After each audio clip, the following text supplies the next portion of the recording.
Welcome back, chess enthusiasts. Today, I'll show you how to punish the Rousseau Gambit swiftly and decisively. Let's dive right in and turn your opponent's aggression against them. The Rousseau Gambit arises from some of the most common chess opening moves.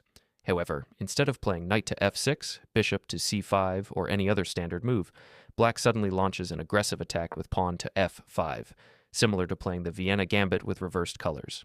Now, what's the issue? At first glance, it may seem straightforward. You could simply turn on Stockfish, and it would suggest the best moves. However, it's not that simple.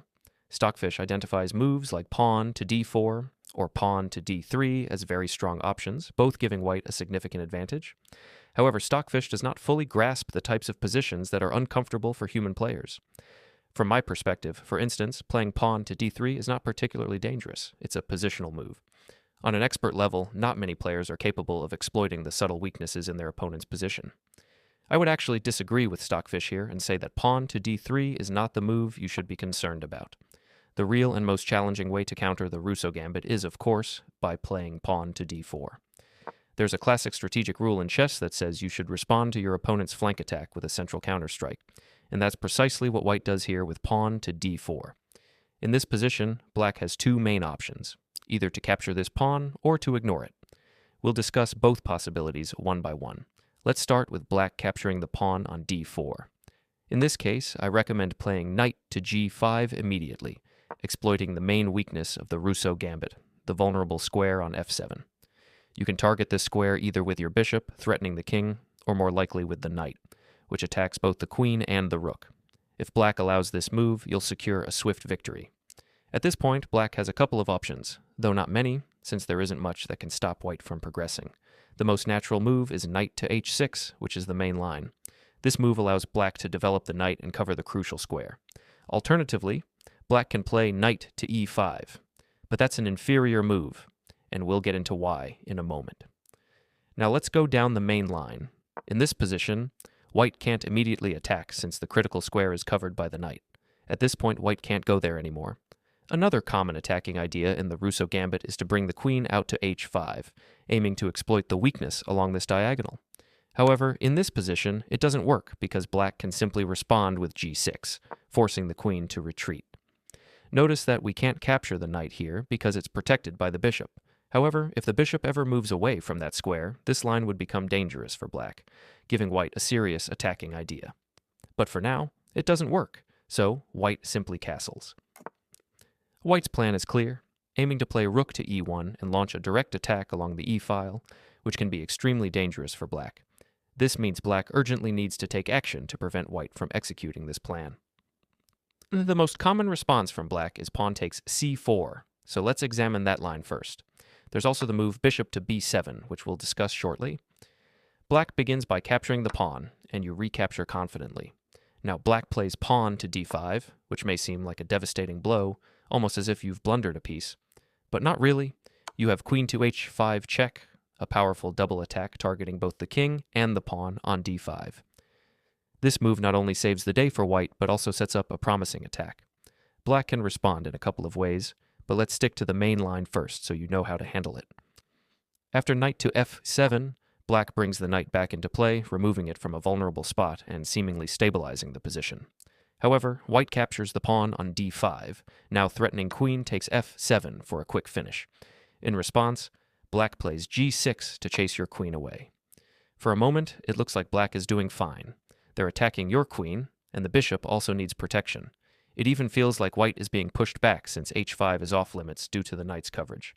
But appearances can be deceiving. White's attack remains potent. We'll explore the continuation from here and look at some alternative defenses black might try. At first glance, it might seem like white is missing something here, but white can win in style with the brilliant move rook to e1, a bold queen sacrifice. If black captures the queen, white delivers a beautiful double-check checkmate with knight to f6. It's a double check from both the rook and the knight, leading directly to checkmate.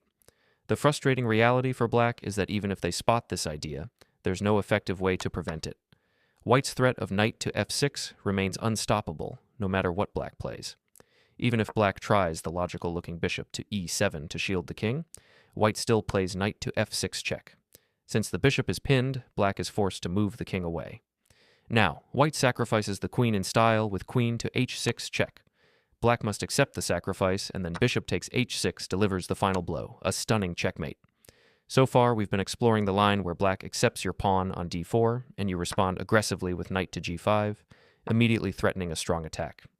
We discussed the main response, knight to h6, but what if black tries knight to e5 instead? Some players opt for this move because it not only covers the f7 square, but also attacks your bishop. However, this isn't a big issue. You can easily solve it by trading off your bishop. This exchange forces black's rook to move, preventing them from castling, a significant drawback. Another reason this move is inferior for black is that it no longer defends the pawn on d4. You can capture it freely, attacking the knight in the process. Black's knight now has to retreat.